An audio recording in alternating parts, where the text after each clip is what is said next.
back to the channel, folks, and to another review of a completed project. I've been doing these reviews for the classic kits that I've been painting because you maybe not seen them before or you maybe want to see them again. So I'm going to bring you an unusual V3 Beute Panzer project.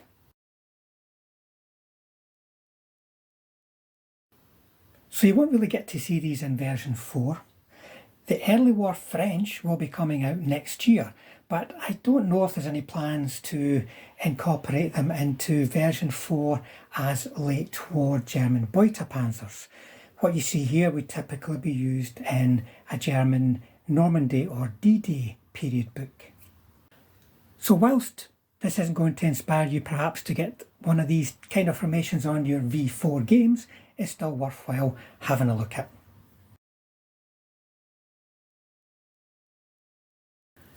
Now these figures are of varied manufacturers. There's some resin stuff, there's some Battlefront stuff, just odds and ends that you have to go to get a unit like this together.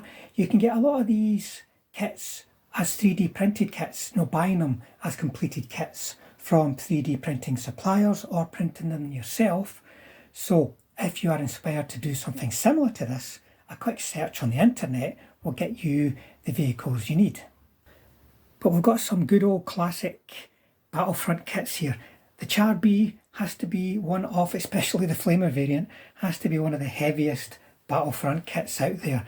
The sides, the tracks, they are all metal. And the big fuel bowser on the back of the Flamer variants, well, it's another big chunk of metal. There's a lot of weight in those things. But we've also got some Samoas, lovely medium tank from early war. Early war Panther tank, shall we call it. It was so far ahead of many other tanks of the period in terms of protection and firepower. And then some Marder ones, so converted French tanks. The Flamers are converted as well, but the Marder ones are the most obvious type of conversion here, where we've got this sort of, a Lorraine Schlepper hull with a Pack 40 on it. So it's a mobile Pack 40 that can pack a great deal of punch.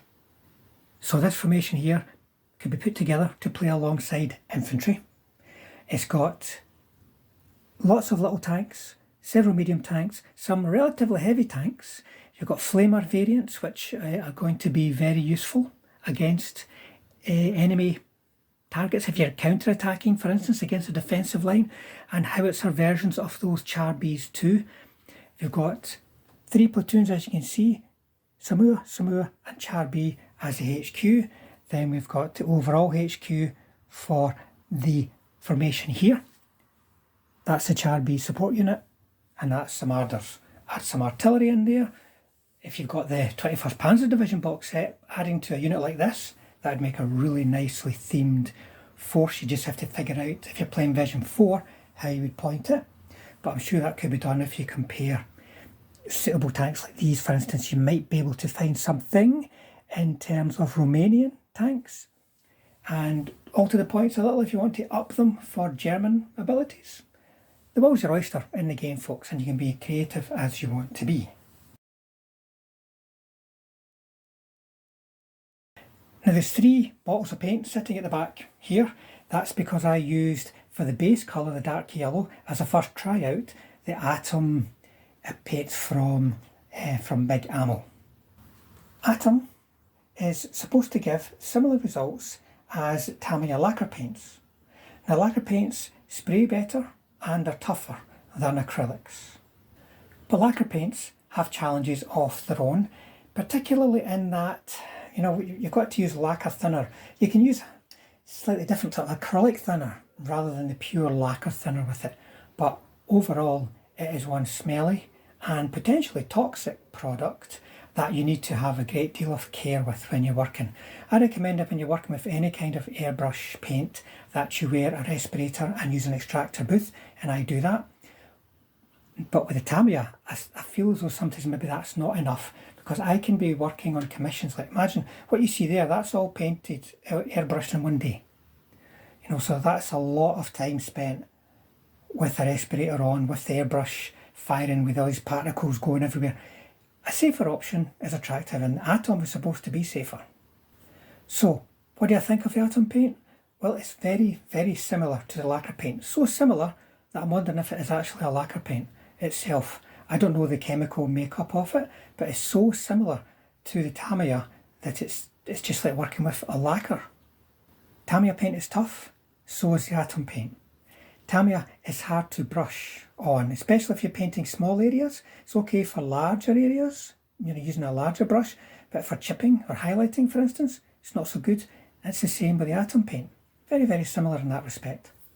Now, the colours you can see there, these are the Dunkelgelb colours ending in 12, 10 and 05. You can see that's a good modulation set. It's not necessarily aimed as such, it's just different variants of Dunkelgelb. If you were going to do modulation on your dark yellow, I'd recommend that as a good range of colours. I've not tried the greens and browns. I wanted to just dip my toe in with that first. So what you see in terms of camel blotches on these vehicles is all being applied using the Tamiya. But from the point of view of me wanting to spend less time in a soup of Tamiya paint, the base coats are the part of the process that takes all the time. Applying the camel, if you've got your paint thinned properly and your airbrush set up right and your compressor working at the right pressure, applying the camel takes absolutely no time at all. And it doesn't use a lot of paint. Not a lot of paint, as you can see. The smaller blotches means very less amount of spraying going on. So it's the base colours that I was really interested in at this point. But let's take a closer look at some of these units. Let's take a look at the platoons on march, so to speak. But one thing I should have said about the atom paints is that is the colour, the base colour you can see on the tanks here. Should point out that all base colours change according to how you spray subsequent coats of paint on and how you wash it. I've got lots of tutorials about washing, to avoid the darkening down that so often happens, but that number there is the one you want if you're looking for this brighter finish.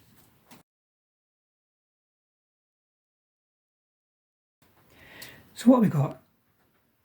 Murder ones in Overwatch at the head of the column, and then the Hotchkiss platoon with the Samoa. And then further back, well, this platoon here that's got the Char B as the command tank, they're having to take a break because this old mother hen, this Char B, it's a bit of an old cranker, Doesn't move very fast and probably breaks down half the time. Then another Samoa with Hotchkiss platoon, and then the Char Bs. You can see the platoon commander's got the howitzer, and the other four are the flamer variants. You can see the different front it's got. Not only does it have a flamer instead of the howitzer, it's also got an additional visor in there, and it's got a big fuel bowser on the back. Now, one of these did not have the fuel bowser. It's kind of sort of cobbled together project, but this one here, I made that using plastic hard filled up with milliput for a bit of strength. And then right at the back, the company HQ, making sure there's no stragglers.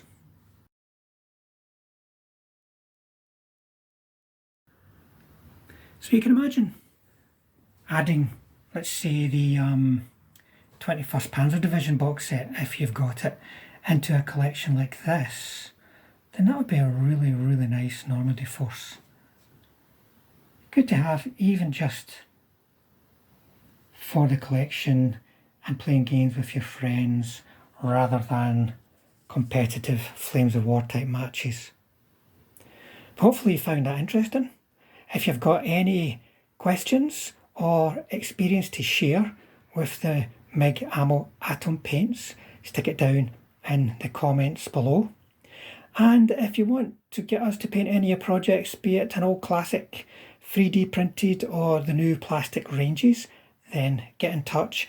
Our schedule is very busy, but it really depends on what your project is, its size, complexity, and the nature of it for how we fit it into the schedule. So don't be shy. The email address is up on screen. Get in touch and we'll see what we can do. There's going to be another one of these videos up soon, folks, and it's going to be a classic Gebirgsjäger project. Lots and lots and lots of Gebirgsjägers. Themed in terms of basing for Greece and Crete. But there, folks, that's us done. Hope you enjoyed it. And if you want to catch future videos of this type and all the many tutorials we've got on the channel, then hit the subscribe button if you're not already done so, hit the bell button, and that means we'll definitely see you all on the next one.